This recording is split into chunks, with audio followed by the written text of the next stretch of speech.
Bismillahirrahmanirrahim. Assalamualaikum warahmatullahi wabarakatuh. Waalaikumsalam warahmatullahi wabarakatuh. Alhamdulillah wassalatu wassalamu ala Rasulillah amma ba'du.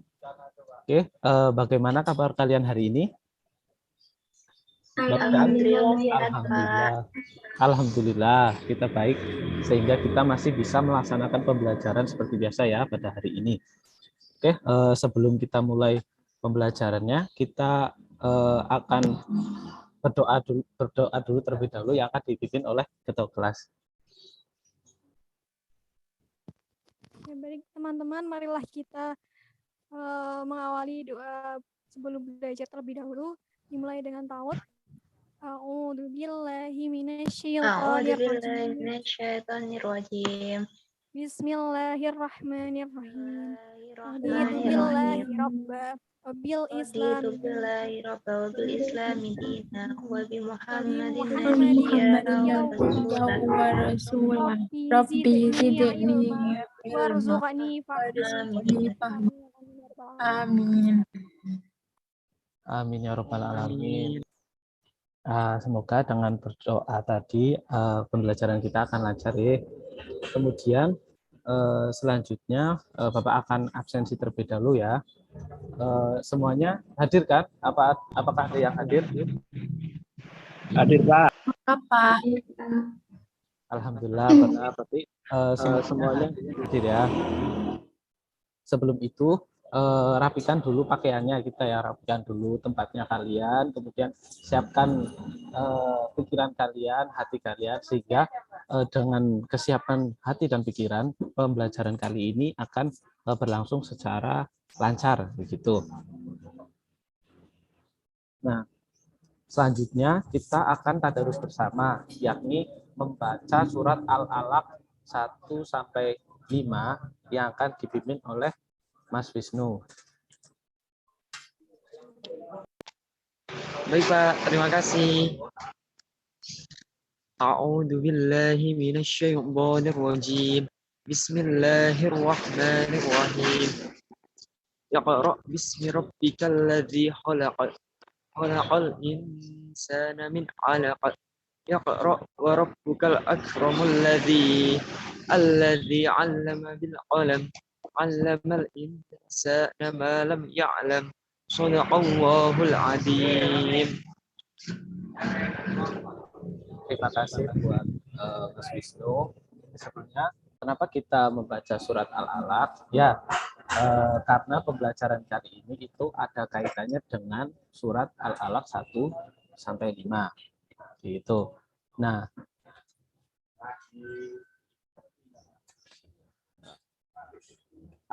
hari ini kita itu akan mempelajari pembelajaran bab ke-7, yakni tentang nikmatnya mencari ilmu dan indahnya berbagi ilmu pengetahuan. Jadi kali ini kita itu akan mempelajari bagaimana makna dari menuntut ilmu, kewajiban tentang menuntut ilmu, terus hukum-hukum menuntut ilmu, serta keutamaan orang yang menuntut ilmu. Mas, sebelum itu mari kita simak video berikut. Wahai teman-temanku, menuntut ilmu tidaklah mudah. Perlu kesabaran, ketekunan, dan keyakinan. Berada di saat itu adalah rizki minallah yang patut kita syukuri. Menuntut ilmu banyak sekali rintangannya, banyak pula dukanya. Namun, percayalah, pada akhirnya akan ada kenikmatan yang sangat-sangat banyak. Wa man salaka tariqan yaltamisu fihi ilman salallahu lahu bihi tariqan ilal jannah. Siapa yang menempuh jalan untuk mencari ilmu, maka Allah mudahkan baginya jalan menuju surga. Hadis riwayat Muslim. Wahai teman-temanku, janganlah bosan, karena setelah perjalanan panjang ini, tentunya Allah akan hadiahkan kita surga. Maka belajarlah karena Allah, bersabarlah karena Allah, dan semua hal karena Allah. Nah, Itu video cuplikan dari pengantar pembelajaran kali ini. Dari video tersebut, apakah ada yang mau menjelaskan pesan sedikit apa yang disampaikan dalam video tersebut? Saya Pak. Oh ya, monggo. Jadi pesannya adalah dalam menuntut ilmu bukanlah suatu perkara yang mudah dilakukan. Banyak sekali rintangan dan cobaan. Oleh karena itu, kita harus menghadapinya dengan kesabaran, ketekunan, dan keyakinan yang kuat. Begitu, Pak. Oke, terima kasih untuk Mas Fatah. Kita kasih aplaus terlebih dahulu. Oke. Nah, seperti yang sudah disampaikan tadi oleh Mas Lukman Fatah. Nah, dari video tersebut juga terdapat sebuah hadis. Mungkin ada yang mau menjelaskan isi kandungan dari hadis tersebut? Saya, Pak. Iya, silakan Mbak Iva. Jadi inti dari hadisnya adalah barang siapa yang sedang menempuh jalan dalam menuntut ilmu begitu, maka Allah akan memudahkannya menuju surga. Begitu, Pak. Oke, bagus sekali ya dari Mbak Iva. Kita kasih tepuk tangan ya, aplaus terlebih dahulu.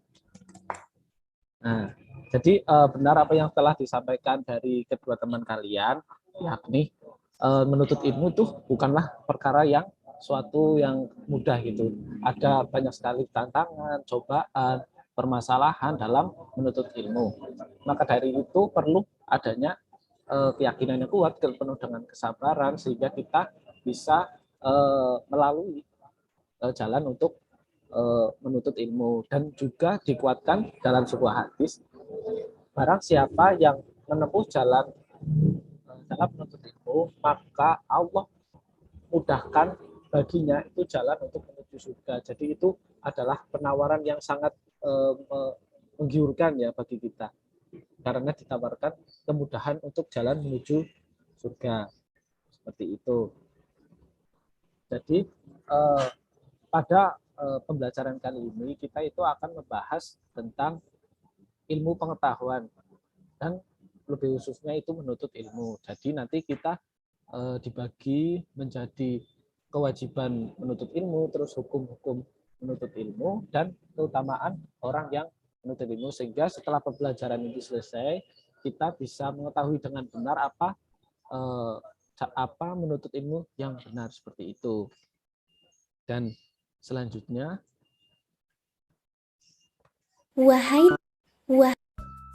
nah selanjutnya Bapak sudah membagi kalian menjadi 3 kelompok. Nah, kelompok pertama itu bertema kewajiban menuntut ilmu yang beranggotakan Mas Lukman Fatah, kemudian Darmawan Adi Putra, Siti Hobsatus. Nanti yang menjadi perwakilannya Mas Lukman Fatah. Selanjutnya kelompok 2 yaitu hukum menuntut ilmu ya, yang beranggotakan Wisnu Ari Wibowo, Muhammad Husam Masburi, dan Hilmi Van Batulo. Nanti yang menjadi perwakilannya Mas Wisnu. Kemudian yang ketiga, keutamaan orang yang menuntut ilmu, kelompoknya Fatunia Ayu Arifah, Muhammad Fatur Rahman, dan Matul Taufik Al-Lain. Nanti yang menjadi perwakilannya Mbak Iva. Oke, silakan pada teman-teman untuk berkelompok dan mendiskusikan tema yang sudah ditentukan tadi.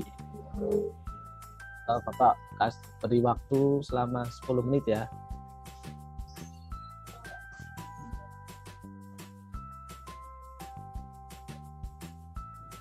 Oke, untuk sampai saat ini apakah ada kesulitan atau kendala? Aman, Pak. Nah, mungkin dari kelompok 1 sudah siap? Sudah, Pak. Oke. Kemudian dari kelompok 1 dipersilakan pada perwakilannya. Oke, baik, Pak. Siap. Jadi kelompok 1 akan mempresentasikan bahwa menuntut ilmu atau belajar adalah kewajiban setiap orang Islam.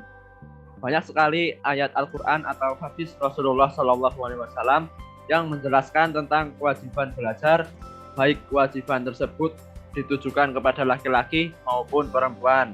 Kemudian wahyu pertama yang diterima Nabi adalah perintah untuk membaca, yakni belajar. Kewajiban menuntut ilmu bagi laki-laki dan perempuan menandakan bahwa agama Islam tidak membeda-bedakan hak dan kewajiban manusia karena jenis kelaminnya. Walaupun beberapa ada yang membedakan dalam hal tertentu. Akan tetapi dalam menuntut ilmu, semua memiliki kewajiban dan hak yang sama antara laki-laki dan perempuan. Demikian Pak. Oke, terima kasih dari Mas Lukman Maka dari kelompok 1. Seperti yang tadi sudah dijelaskan Mas Lukman, jadi menuntut ilmu itu merupakan sebuah kewajiban setiap orang Islam karena sudah ada banyak sekali hadis dan ayatnya. Hadisnya contohnya talabul ilmi fardhu ala kulli muslimin wal muslimat. Kemudian seperti yang sudah kita baca di awal tadi, surat Al-Alaq ayat 1 sampai dengan 5, terutama pada ayat 1 yakni Iqra. Iqra di sini artinya bacalah, yakni lebih spesifik ketika menuntut kita untuk belajar apa saja yang bisa menjadi sebuah ilmu yang kita serap nantinya. Kemudian dalam menuntut ilmu juga tidak membedakan antara jenis kelamin karena menuntut ilmu itu merupakan kewajiban dan hak yang sama antara laki-laki dan perempuan. Seperti itu. Kemudian kelompok kedua, apakah sudah siap? Alhamdulillah sudah Pak. Oke, kemudian presentasi dari kelompok 2 kepada Mas Wisnu perwakilan ya. Ya Pak. Jadi kami dari kelompok 2 ingin mempresentasikan tentang hukum menuntut ilmu. Jadi hukum menuntut ilmu itu dibagi menjadi 2. Yang pertama ada fardu kifayah dan juga fardu ain. Fardu kifayah itu hukum menuntut ilmu yang berlaku untuk ilmu-ilmu yang harus ada di kalangan umat Islam, sebagaimana juga dimiliki dan dikuasai golongan kafir seperti kedokteran, perindustrian, ilmu falak, ilmu eksakta, serta ilmu-ilmu lain. Kemudian yang kedua yaitu fardu ain. Itu hukum mencari ilmu menjadi fardu ain jika ilmu itu tidak boleh ditinggalkan oleh setiap muslim dan muslimah dalam segala situasi dan juga kondisi, seperti ilmu mengenal Allah dengan segala sifatnya, ilmu tentang tata cara beribadah, dan juga sebagainya. Seperti itu Pak. Oke, terima kasih untuk penjelasannya dari kelompok 2. Seperti yang sudah dikemukakan tadi yang dijelaskan Mas Wisnu tentang hukum menuntut ilmu itu terbagi menjadi 2, yakni fardu kifayah dan fardu ain. Fardu kifayah yaitu hukum yang kalau sudah ada yang melakukannya maka orang lain itu bisa gugur kewajibannya dalam menuntut ilmu tersebut. Contohnya ilmu kedokteran. Kemudian yang kedua yaitu fardu ain yang mana setiap individu, setiap muslim itu harus dan tidak boleh meninggalkan apapun kondisinya dalam menuntut ilmu tersebut, seperti ilmu tauhid yang mengenal Allah dan segala sifatnya, kemudian cara ibadah dan masih banyak yang kaitannya dengan ibadah. Mungkin seperti itu. Nah, selanjutnya apakah kelompok 3 sudah siap? Siap Pak. Ya, siap Pak. Oke, kepada perwakilannya Mbak Iva, dipersilakan. Oke, baik. Saya mewakili kelompok 3 untuk mempresentasikan tentang keutamaan orang yang menuntut ilmu. Nah, yang pertama, diberikan derajat yang tinggi di sisi Allah. Kemudian, orang yang menuntut ilmu itu diberikan pahala yang besar di hari kiamat nanti. Kemudian, menuntut ilmu itu merupakan sedekah yang paling utama. Lebih utama daripada seorang ahli ibadah. Kemudian orang yang menuntut ilmu itu juga lebih utama dari sholat 1000 rakaat. Kemudian diberi pahala seperti pahala yang sedang berjihad di jalan Allah, dan yang terakhir itu dinaungi oleh malaikat pembawa rahmat dan dimudahkan menuju surganya Allah. Begitu Pak. Oke, terima kasih dari perwakilan kelompok kita. Jadi keutamaan orang yang menuntut ilmu itu sangat tinggi derajatnya ya, di sisi Allah maupun di sisi masyarakat umat Islam. Karena dengan kita mempunyai ilmu, maka kita tidak dianggap remeh oleh orang lain gitu. Karena kita tahu ilmunya. Kemudian diberikan pahala yang besar nanti di hari kiamat karena kita memenuhi kewajiban dalam menuntut ilmu. Kemudian merupakan sedekah yang paling utama karena apa? Bila kita punya ilmu dan kita mengamalkannya, serta kita mengajarkannya pada orang lain, merupakan salah satu sedekah jariah yang tidak akan terputus sampai akhir kiamat. Kemudian lebih utama dari ahli ibadah, karena ahli ibadah yang tidak tahu ilmunya itu maka itu kurang gitu. Kemudian lebih utama dari 1000 sholat 1000 rakaat itu merupakan salah satu hadis yang mana kita bisa percaya karena itu hadis tentang amal ya, maka kita percaya saja. Kemudian diberikan pahala seperti pahala yang sedang berjihad di jalan Allah. Seperti yang kita ketahui bahwa segala makhluk hidup yang ada di air itu mendoakan orang yang sedang menuntut ilmu gitu. Dan yang terakhir didampingi oleh malaikat pembawa rahmat dan dimudahkan menuju surga seperti yang dicuplikan tadi video tadi. Maka sahalallahu bihi Warikun fil jannah, maka Allah akan mudahkan baginya itu jalan menuju surga bagi orang yang menuntut ilmu. Seperti itu.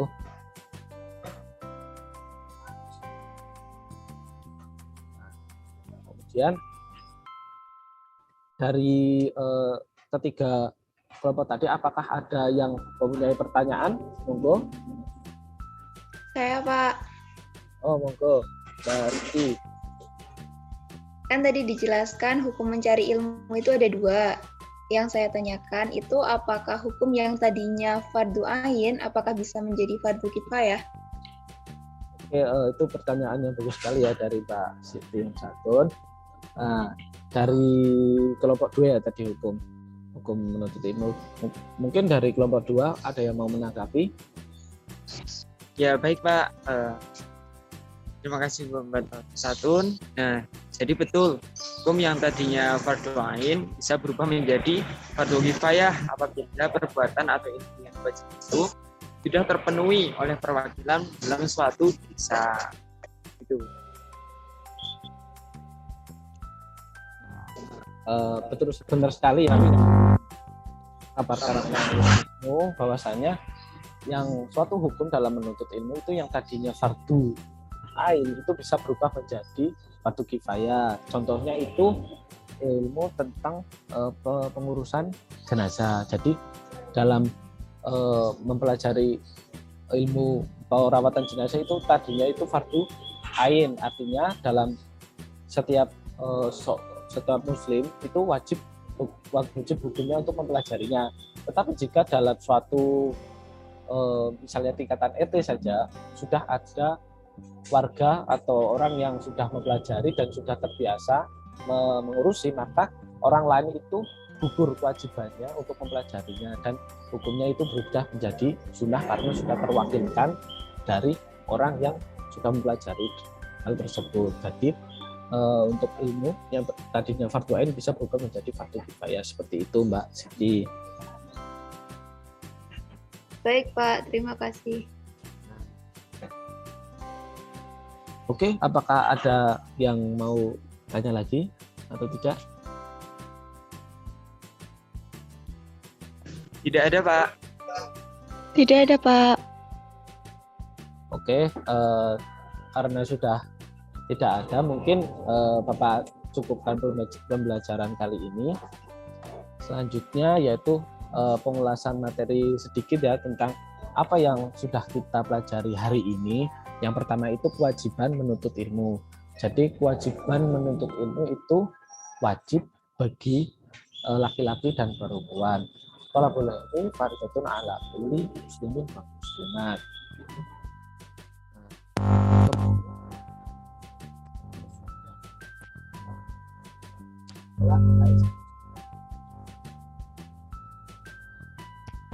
Yakni ikra, bacalah di sini yang dimaksudkan adalah belajarlah, gitu. Belajar apa saja yang ada yang bisa menjadi ilmu pengetahuan itu.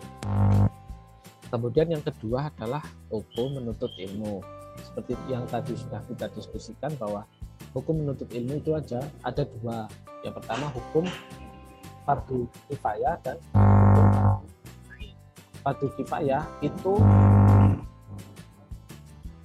yang mana gugur kewajibannya ketika orang lain sudah mempelajarinya, seperti tadi ilmu tentang perawatan jenazah atau ilmu umum seperti ilmu perbintangan, ilmu falak, ilmu kedokteran seperti itu. Dan untuk fardu ain yaitu ilmu yang wajib bagi seseorang itu seperti ilmu tauhid, ilmu untuk beribadah, sholat, itu wajib hukumnya bagi setiap muslim itu untuk mempelajarinya.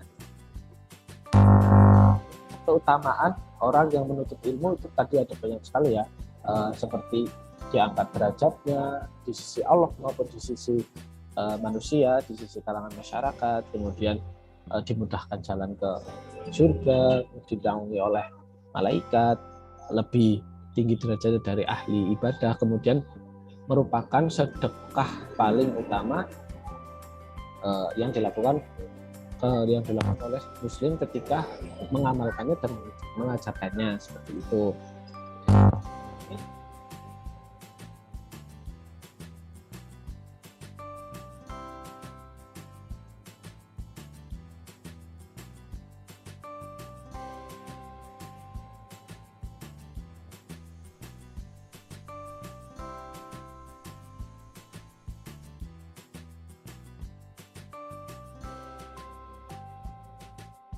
Minggu depan. Mungkin dari Bapak itu saja pertemuan kali ini, pembelajaran kali ini. Mungkin kalau sudah tidak ada yang mau bertanya, mungkin bisa Bapak cukupkan dengan membaca doa hamdalah bersama.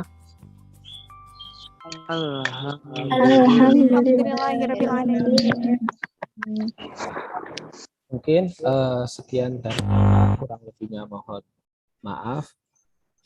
Wabillahi taufiq wal hidayah. Wassalamualaikum warahmatullahi wabarakatuh.